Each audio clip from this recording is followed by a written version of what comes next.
Chile crece. Chile crece con la empresa. Y las empresas es igual a empresario, más trabajador, no, y trabajador, más comunidad por cuidar el medio ambiente. Es fundamental que esta variable, empresario más trabajador más comunidad, funcione lo más adecuadamente para producir mayor nivel de productividad en nuestro país y aumenten los niveles de competitividad. Este año, 2015, tenemos el año de la reforma laboral. Una reforma que está orientada principalmente a ver la relación entre empresarios y trabajadores en el acento sindical. Y para ello tenemos dos excelentes invitados. Don Diego Olivares, de larga trayectoria en el mundo sindical, y Mauricio Higuera, experto laboralista, abogado.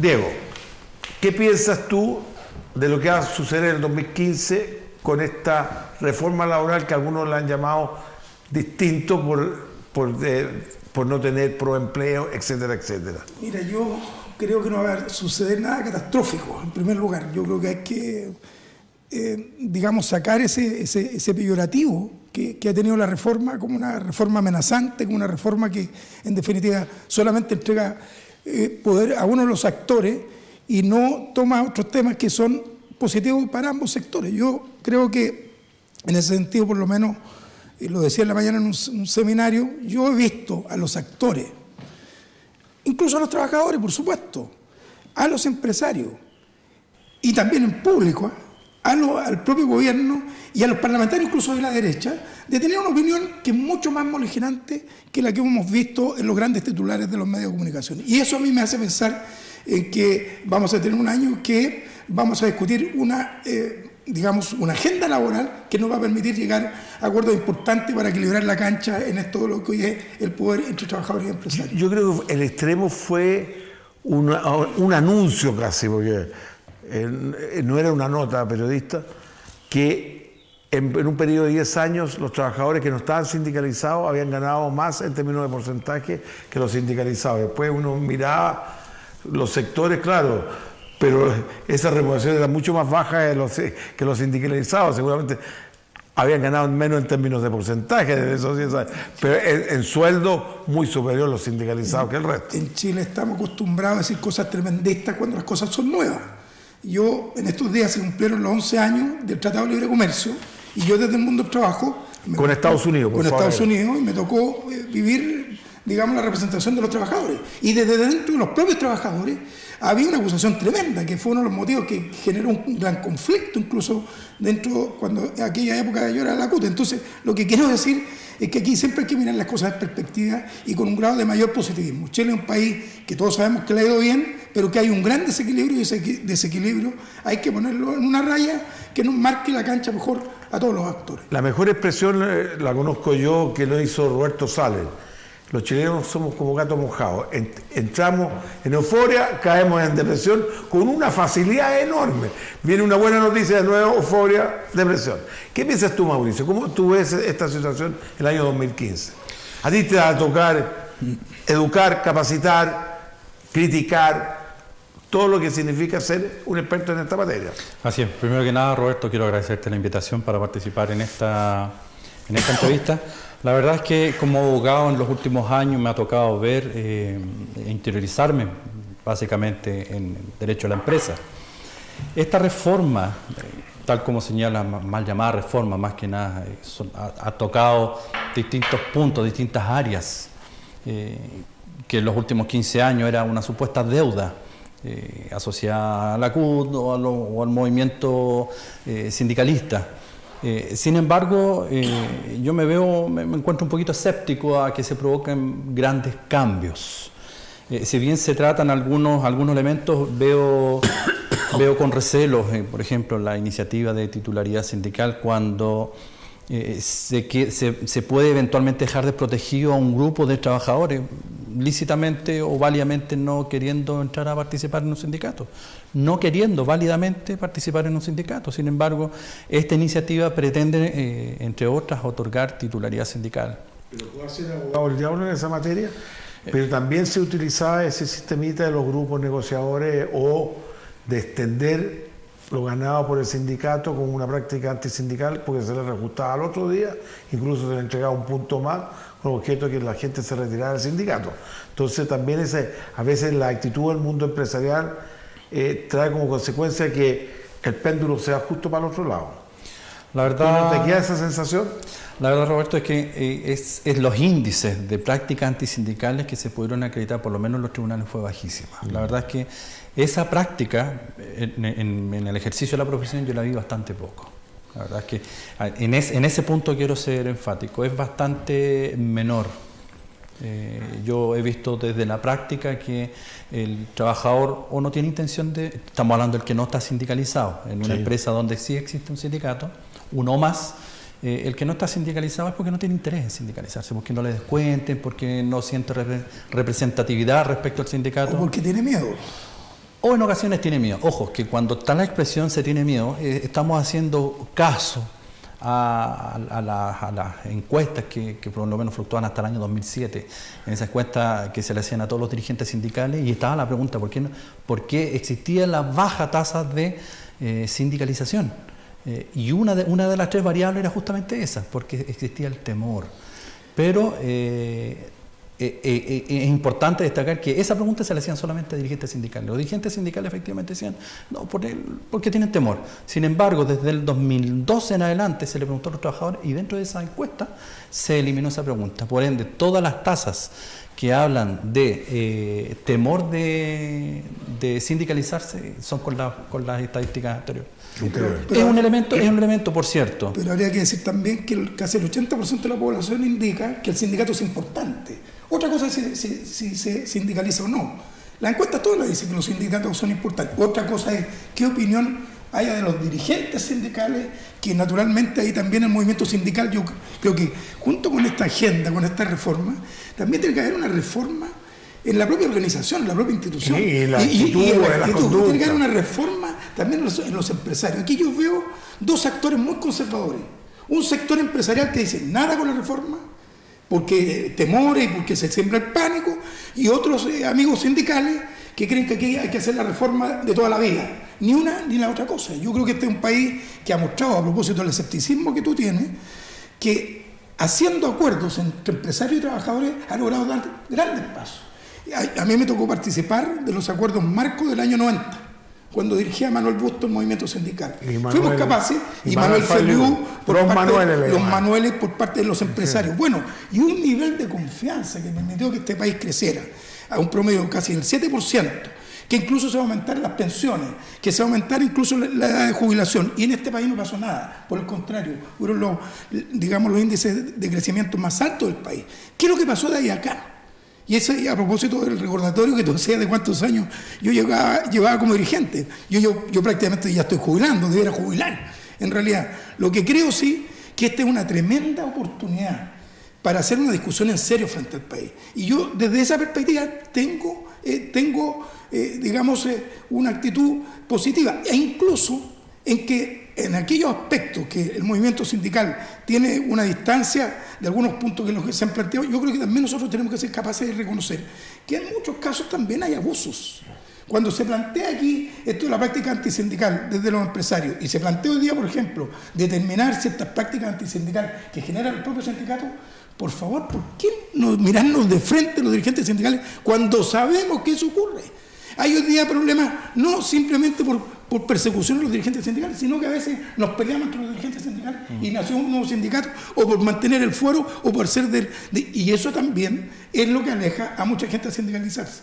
Desde el punto de vista de aquellos trabajadores que no se les permita negociar colectivamente porque no son parte del sindicato, existe también un mecanismo en esta propuesta, que si hay un acuerdo entre la empresa y el sindicato previamente o durante el proceso, ellos perfectamente pagando su cuota pueden participar del convenio en los montos que se determinen entre las partes. O sea, aquí no es que queda el trabajador al descampo. Y por último, un tema que salió en estos días a propósito de algunos estudios que hizo la CPC precisamente respecto al nivel de sindicalización que había en el país. Se habla, y se lo voy a conceder, de que hay un 17,1%, un 18, y tanto por ciento promedio de la OCDE, que nos gusta mucho mirarnos con la OCDE. Y en Chile tendríamos un 17, y tanto. Estamos re cerca. Bueno, Resulta de que en esos países, ¿no es cierto?, negocia todo el mundo, porque se negocia colectivamente y se negocia por rama de la producción. Entonces, esa parte no se dice. Si lo que aquí está ocurriendo, por ejemplo, en el sector agrícola, que están discutiendo el estatuto del temporero, lo que ocurre en el sector de los puertos, que han llegado a 2 o 3 grandes negociaciones, que se quiebra cada vez que hay un grupo de interés distinto porque no se regula. Lo mismo en la minería. Entonces, ¿cuál es el temor que hay detrás de todo esto? Yo creo, probablemente no vamos a llegar a lo que quisiéramos como ideal en ese aspecto. Yo soy de los que creo en la negociación por rama de la producción. Sin embargo, creo que en este debate van a salir cosas y es bueno que salgan, que nos van a permitir abrir un espacio distinto, porque en definitiva, ¿de qué se trata? El temor a la huelga. Yo creo que no hay trabajador o empresario que crea que la huelga es buena para su empresa. Yo creo que no hay trabajador que crea eso. El trabajador que cree que la huelga es lo mejor para su empresa es un mal trabajador o un mal empresario. Lo que se trata, el legítimo derecho a la huelga lo consagra la Constitución, lo consagra, ¿no es cierto?, las normas internacionales. Pero evidentemente si hay un buen diálogo, si hay relaciones laborales modernas, relaciones laborales, yo diría, transparentes, nítidas, con toda la información, con cuestiones básicas que se están planteando en la modificación de la ley de día, yo creo que podemos abrir un espacio distinto. Si hay también mayor capacitación de los dirigentes sindicales, digámoslo. Pero paremos porque si no, Mauricio no va a poder hablar. Eso. Oye, Mauricio, una pregunta clave ya. Con tu expertise en esta materia, ¿cuál es la piedra del zapato de esta reforma? ¿Hay algunos puntos que te chocan que en vez de facilitar el diálogo que dice Diego, va a entorpecer el diálogo? ¿O los va a quebrar? No sé. Yo creo que van a ser un poquito más áridas las conversaciones. Hay 2 o 3 puntos que creo que son... eventualmente pudieran ser conflictivos. El derecho a huelga, perdón, el derecho a reemplazo en la huelga podría ser algo complicado. Hablábamos previamente de la cantidad de información que se le debía poner a disposición del sindicato. ¿Con qué sigilo, con qué celo se va a tratar esa información? La intervención de los sindicatos o de las materias que se pudieran eventualmente tratar. Es decir, todo esto está basado en un... Entonces tú tienes 2 temas específicos. Hasta ahora. El reemplazo y la información. Así es. ¿El reemplazo tú estás a favor que se reemplace el trabajador o la salida que se da por los servicios mínimos es un camino alternativo? No me la respondas. A la vuelta vamos a una pequeña pausa y tendremos la respuesta de Mauricio.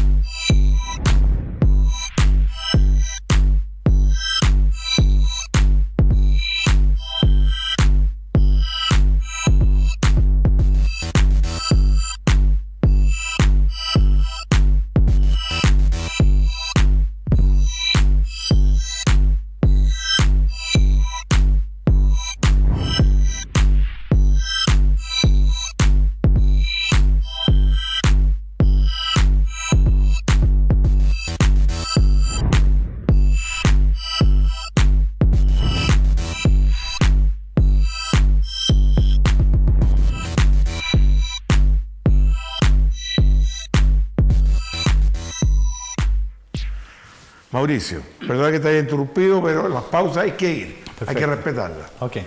Está el reemplazo y la información. Así es. Estamos hablando de la ampliación de las materias de negociación colectiva. Sí. Cuando hablamos de estos 2, podríamos hablar que 2 de 3 puntos relevantes dentro del proyecto, va ligado con varias materias. Y hacía mención recién el celo, con qué dedicación se va a tratar. O sea, el derecho es secreto. La información. La información va a ser demasiado delicada. Y eso, ¿por qué es delicado que lo tenga la comisión negociadora, el sindicato? Porque lamentablemente no tenemos en su totalidad, no es la gran mayoría, no es la inmensa mayoría, pero no tenemos a los dirigentes de nuestro país capacitados un 100% como para llevar adelante una buena negociación. La gran mayoría no son profesionales en negociación, la gran mayoría se ha hecho por carrera. O sea, no hay, perdón, no utilicé mal la palabra, no hay carrera funcionaria de dirigente sindical, sino el que ha estado siempre luchando.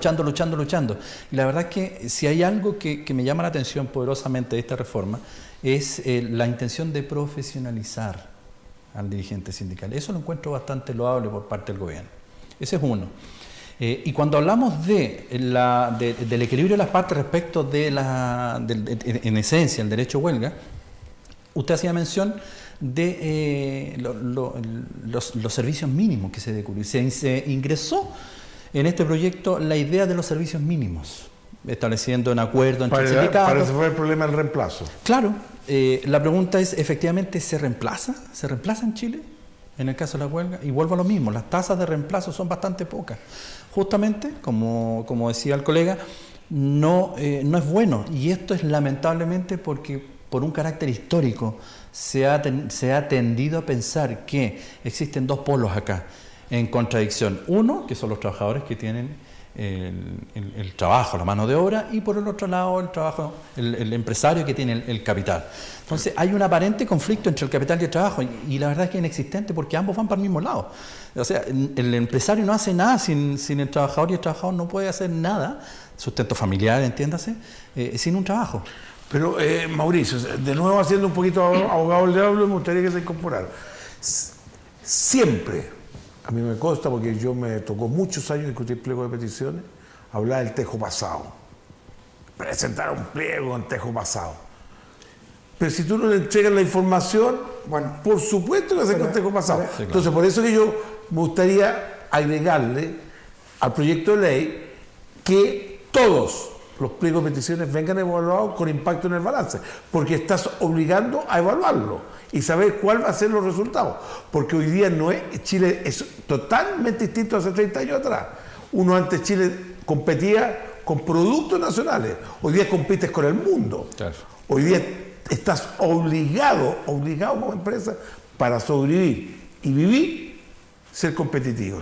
Si tú pierdes competitividad por una presentación equivocada de un pliego de peticiones, las consecuencias lo va a pagar el capital y lo va a pagar el trabajo. Mira, Roberto, en materia del ciclo de la información, yo creo que al nivel de sociedad que estamos viviendo, hoy día pensar que ocultar la información del resultado de una empresa, yo creo que hoy día ni los propios empresarios lo están pensando en serio, porque en definitiva estamos viendo situaciones que están ocurriendo por tener informaciones, digamos, de cierta manera transgredidas o no contadas como son, y hemos visto escándalos espantosos en este país. Y no digamos que son los sindicatos los que fueron culpables de esas situaciones.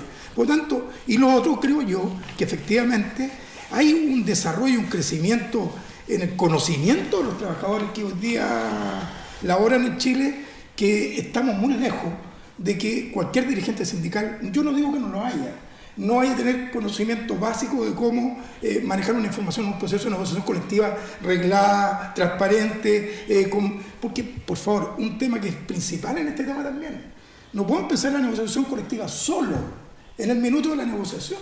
La negociación colectiva es algo que se administra durante los meses que dura este proceso. Y si ahí hay buena información, si ahí hay buena relación, si hay buena comunicación, usted va a tener un tipo de trato y de yo diría, de relacionamiento con su contraparte que lo va a obligar a tener una actitud diferente. Mira, te puedo contar un testimonio que no tiene mucho que ver con este hecho concreto. Nosotros, Fantuse, que era una empresa de alrededor casi de 1.000 trabajadores, el año 82, que vino la gran crisis en este país, que hubo una caída de la demanda del PIB del 15-20%, nosotros sí nos salvamos, porque dialogamos con los trabajadores y llegamos a acuerdo con los trabajadores. No así en 98, que habíamos vendido una parte, había otros representantes de la empresa, etc. Entonces, no es por apoyar lo que está diciendo recién Diego. El diálogo en situaciones de crisis en un país es fundamental ponerse de acuerdo. No hay otro. Es que yo creo que eso es básico. No existe otro camino. Yo creo que los más interesados en que este país le vaya bien, por supuesto, son los trabajadores, porque queremos tener mejores salarios y queremos tener mayor argumento para exigir mejores condiciones de vida para nosotros y nuestras familias. Pero también los empresarios son favorecidos si se abren a una manera distinta a tratarse. Yo entiendo, y vuelvo a repetir, yo sé que difícilmente vamos a terminar con los empresarios conservadores o dirigentes sindicales conservadores que ven en esta mirada una mirada como la que tú decías, muy antigua, muy retrógrada, entre esta pelea entre capital y trabajo. Pero yo creo que hay muchos más convencidos, y eso lo ve uno a diario. Nosotros acabamos de tener una huelga, yo trabajo en Cochabamba, y una huelga que en verdad esa huelga no pudo haber sido más contraria a los intereses de los trabajadores. Porque los propios dirigentes sindicales que no participaban de la huelga, porque no eran de ese sindicato, se sintieron agraviados por la manera en que fueron, digamos, tratados por sus propios compañeros. Entonces, hay un elemento ahí que analizar, que estudiar. Y yo comparto, ¿no es cierto?, que existen de pronto condiciones para presionar. Pero también busquemos a través del diálogo la forma natural en que se exprese hoy día la relación entre capital y trabajo. De otra manera, vamos a llevar el cuento de nunca acabar. Es que hoy día no están las condiciones. Oye, pero Mauricio tiene algo de razón. Cuando tú le entregas algún tipo de documentación y la persona no sabe ni leerlo porque... oculta la información. Sí, pero también, pero suponte que el empresario entrega toda la información y el que la recibe no sabe leerla, porque hay que saber leer un balance. Sí, claro. Es como saber inglés, ¿verdad? Hay que saber. A veces se puede mal utilizar esta información. Yo estoy de acuerdo en un aspecto que es sustantivo. Nosotros en el año 90 hablábamos de un movimiento sindical fuerte, moderno y dignificado. Fuerte, no precisamente en tanto afiliados probablemente, sino que fuerte en términos de representación. O sea, dirigentes sindicales que representaran su función en la sociedad chilena. Moderno en términos que se entendieran las complejidades y finalmente, lo cierto, dignificado en que entiendan la aplicación de lo que significa cada una de estas normativas para beneficios de ambos sectores. Mauricio, ¿qué pensarías tú en qué vamos a llegar al final el año 2015? Porque en el año 2015 se pretende que esta discusión de la reforma mal llamada reforma laboral, porque es la reforma entre empresarios y trabajadores, porque no está la capacitación, no está la innovación, no está una serie de factores que son tan importantes como los otros. ¿En qué va a terminar todo esto? Es una buena pregunta. No sé si estoy en condiciones de poder responderla. La verdad es que es tan amplio, es tan grande el espectro de materias que se tocan. Creo sí que se va a poder llegar a consenso respecto de algunas materias, como reemplazo, titularidad sindical, sí, 100%. Creo que es posible llegar a un consenso sobre las materias factibles de poder negociar. Yo concuerdo en que existen materias en que sí, algunas. No, y los famosos pactos, que abren la posibilidad de hacer pactos con los dirigentes sindicales, por ejemplo, en los horarios, cambiarle la estructura de los horarios. Flexibilidad. Hoy día he dicho adaptabilidad laboral. ¿Eso tú lo hayas positivo? Porque hoy día no está contemplado los pactos dentro de un convenio colectivo. No. Entonces, a ver, como pacto propiamente tal, como herramienta. Claro. En algunos sectores. Algunos sectores. Sí, el sector agrícola, el sector minero, etc. Pero en otros sectores no está. ¿Qué crees tú? ¿Que hay cosas positivas? Por ejemplo, el solo hecho de no constituir sindicatos por el día después. También yo creo que esto también es positivo, porque era una herramienta que se mal utilizaba, ¿verdad? Y se va a seguir mal utilizando. Pero que creo que se contempla que está planteado en el proyecto. Parece que va a quedar nulo eso. Entonces hay cosas positivas y negativas, pero yo creo que cómo convivimos mejor, ahí está el problema. Cómo convivimos mejor dentro de nuestra propia empresa, como empresa, empresario más trabajador, como digo yo siempre, porque y trabajador ya, el I significa división. Sí, claro, hablar de trabajador y empleador ya genera un pequeño rechazo. Creo que la palabra correcta o la actitud correcta es comunicación, diálogo, buscar instancias de diálogo. Más que buscar un procedimiento, más que buscar un proceso, más que buscar una instancia, que buscar un mediador, que solicitar los buenos oficios de una inspección de trabajo, creo que las instancias de diálogo van a ser fundamentales. Pero mira, yo estuve conversando con un abogado el otro día y veía con preocupación la mediación, porque la mediación va a ser voluntaria, forzada, obligatoria. O sea, hay tres tipos de mediación. Entonces él decía, perfecto, pero si esto va a ser concentrado solamente en la DT, en la Dirección del Trabajo, que a veces no es la gente que es más idónea para esos temas específicos, porque requiere mucha especialización, ¿verdad? Entonces él plantea que sería bueno discutir el DT al tiro, que sea como el Banco Central. ¿Qué piensas tú? Yo la verdad respecto a la Dirección del Trabajo y a todas las unidades que cuelgan de ella, entiéndase, las inspecciones de trabajo, las unidades de conciliación, mediación, etcétera, etcétera. Como a mí me toca velar por el parto de la empresa, usualmente entro perdiendo. Yo entro y salgo con multa. O sea, yo voy a hablar, digo mi nombre y salgo con multa. O sea, en un sistema que es absolutamente pro trabajador. En Chile existe la libertad de contratación, y eso lo sabemos claramente, pero no hay libertad para el despido. No se puede desvincular libremente, es súper restringido. O sea, el empleador tiene que ajustarse a las causales 159, 160, 161 y se acabó. Y la verdad es que sí, me intranquiliza la idea de la dirección del trabajo, prácticamente porque apunta solamente a dirigir y a proteger al trabajador. Lamentablemente, porque efectivamente es lamentable que hemos terminado ya el programa y nos están cortando a la brevedad posible. Yo creo que queda mucho tinta en el tintero. Sí. Y tenemos que hacer un esfuerzo como este programa de dar a conocer todas estas inquietudes que pueden tener a futuro las empresas y trabajadores también, porque en esto hay que sumar los dos. Hay un señor que se llama Boni Franco, que me manda unos zapatos. Me manda el zapato por zapatos de mujer y de hombre. ¿Por qué? Porque este año va a ser un año de muchos cambios como país. Lo invitamos a ponerse en el zapato del otro. Entonces, tú ponte en el zapato del otro y seguramente va a haber unos cambios, en el caso de Diego también. Muchas gracias.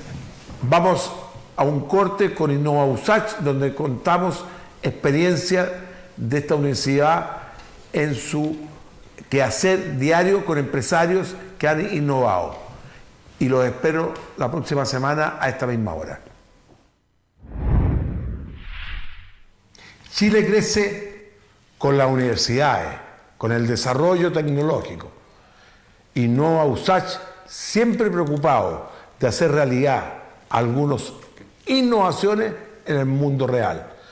En este caso particular tenemos a 2 mujeres, el cual han participado en hacer innovación en la salud, que es fundamental para el futuro de nuestro país. Tenemos a la Patricia Saldívar, a mi lado, y a Verger Liguzá. Yo esa palabra jamás la voy a poder pronunciar. ¿Ah? Patricia, ¿en qué consiste tu producto?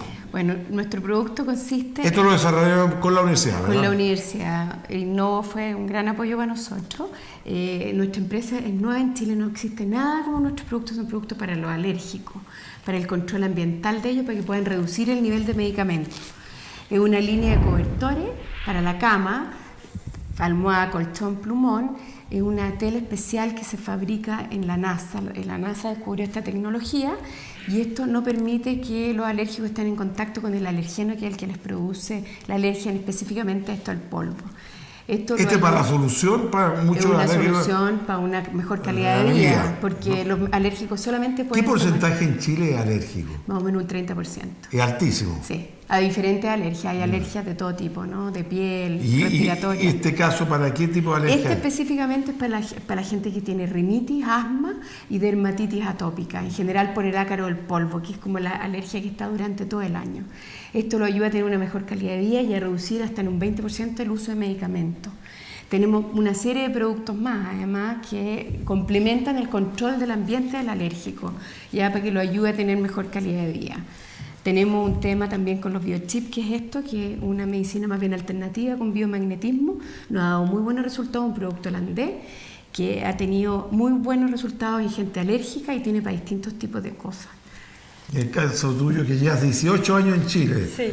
Bueno, la idea nuestra en el fondo es crear el centro del alérgico. Todos nuestros productos están certificados por médicos alergólogos y en este centro queremos como invitar a estos médicos en participar, toda la gente que tiene como productos antialérgicos, a hacer como un lugar para que los alérgicos puedan encontrar productos que... Informarse correctamente. Exactamente. ¿Y a qué número hay que dirigirse? ¿A dónde están ustedes instalados? Estamos en una tienda en Luis Pastor 5569 y nuestra página web, nuestra empresa se llama sinalergia.cl. Muy fácil, sinalergia.cl. Sí. Y despachamos a través de todo Chile con Chile Express. Yo realmente los felicito. Sí, no, es un producto que ha sido muy bueno y un espacio que estamos ocupando que no existía en Chile antes para los alérgicos. Los espero la próxima semana a esta misma hora en el programa Chile Crece y crece con usted también.